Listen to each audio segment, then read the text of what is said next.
যেতিয়া বিধানসভা নিৰ্বাচন হৈছিল সেই সময়ত বিজেপিয়ে দিল্লীৰ প্ৰাক্তন মুখ্যমন্ত্ৰী অৰবিন্দ কেজৰিৱাল ডাঙৰীয়াৰ ঘৰলৈ যথেষ্ট ৰাজনীতি কৰিছিল, কেলেংকাৰী অভিযোগ দিছিল আৰু কৈছিল যে প্ৰাক্তন মুখ্যমন্ত্ৰী ঘৰ এটা চিজ মেহেল।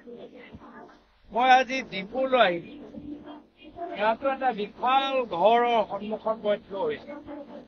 শুনিছো যে মুখ্যমন্ত্ৰী হিমন্ত বিশ্ব শৰ্মা ডাঙৰীয়া ঘনিষ্ঠ বন্ধুৰ ঘৰ।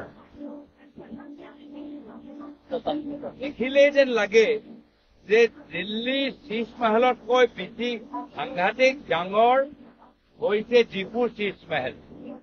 আৰু দিল্লীৰ চিজ মেহেলতকৈ কোটি কোটি টকা বেছি খৰচ কৰা গৈছে এই চিজ মেহেলত।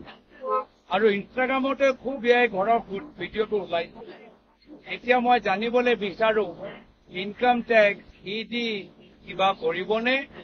প্ৰধানমন্ত্ৰী মোদী ডাঙৰীয়া, আপোনাক এই ভিডিঅ'ৰ যোগেদি জনাইছো, না খাওঁগা না খানে দুংগা হৈছিল। চাওক কিমান ফকোৱা হৈছে আপোনালোকৰ বৰ্তমানৰ বিজেপি চৰকাৰ আৰু ডিপুৰ তেওঁলোকৰ ঘনিষ্ঠ বন্ধুসকল। নমস্কাৰ, কাৰ্ডম।